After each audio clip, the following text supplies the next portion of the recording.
Doon. Pero may nag-fishing doon, no? Lapitan natin kung may huli na ba sila. Linaw ng... dati doon sa may trabahoan ko, malalaking isda, mga ganon. Ganon kalaki. Mga 20, 30 ata yun. Tinitingnan lang. Hindi kinukuha.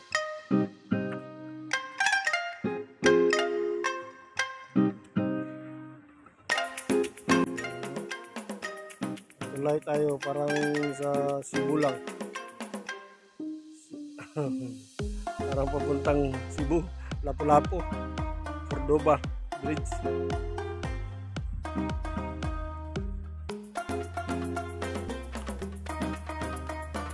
Pasyal.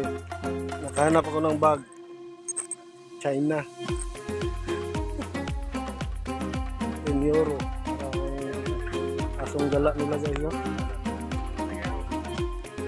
Atong walang nangyari, no?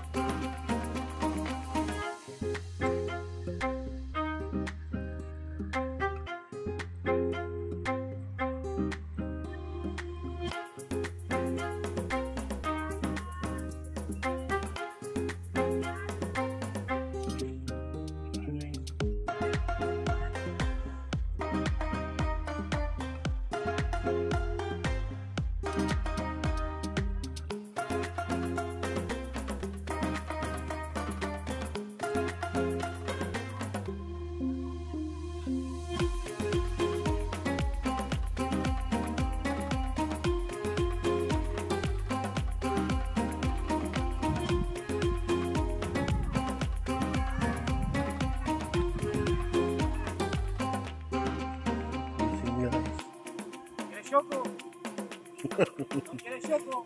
Barato. La bahía, bueno. A la plancha, frito.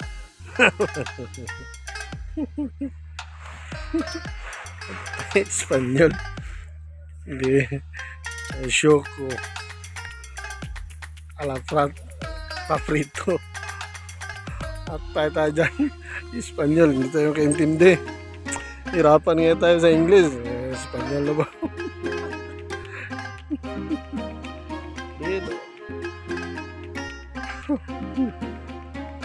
Tinignan ko yung laman niya kung may kuha na ba.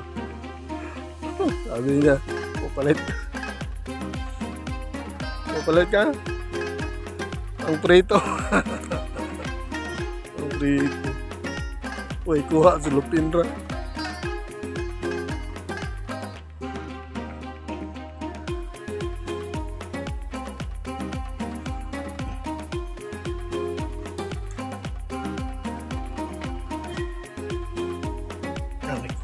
May kuha siya, may huli ba eh.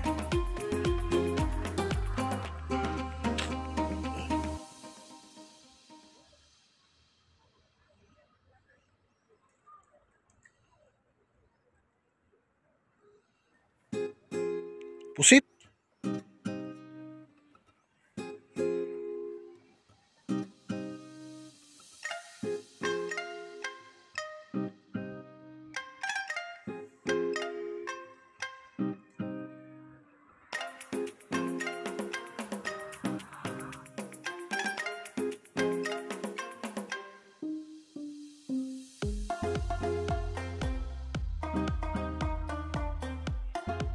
Paing lang pala siguro yan.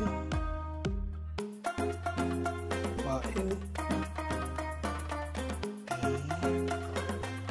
Wala ko nahuli na.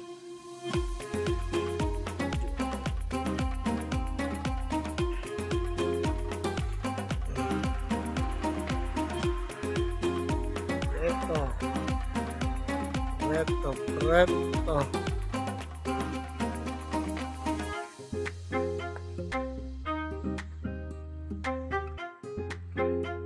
Lovers in the ng mga balay guys.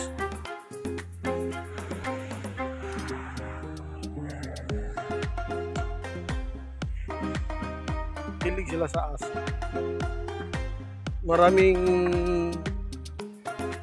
parang barbero na pang aso mo. Mas marami pa. Nakita ang barbero pantao, dalawa lang. Pero aso marami. 10 na siguro yung nakita kong pang aso na barbero. Barbershop. Mahilig sila sa aso dito, saka maglakad-lakad. Mahilig sila mag-jogging. Marami tao dito mag-jogging. Tapos hindi mainitin ang ulo nila, hindi kagaya ng mga Amerikano. Lalo na yung kabataan, naiiwas ka kasi sanay sila mambuli. Lumalaki sila na siguro sa eskwela nila na. Pero dito wala, mababait yung mga tao. Namimit niya, tinapon niya. Naglaklakad sila, may aso. Tignan mo, may aso na din. Aso lahat, may aso. Aso nila mababait din, hindi para sa Pilipino mga so yun o, magbabait kahit hindi sa park kasi dito parang pasyalan to, pero kahit doon ka sa liblib sa ibang kanto, mayroong mga aso din, may naglalakad, mahilig sila mag-exercise kaya hindi sila obese.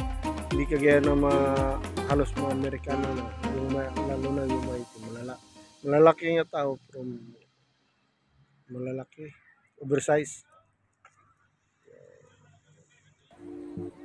Hindi sila no, dalawa pang aso.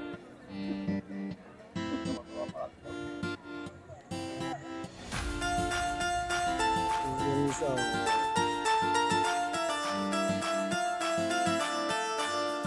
na din halos lahat 35% siguro sa naglalakad, 35%. Dito sila namimingwit.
Lambalay guys, muna ang balay.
Mm.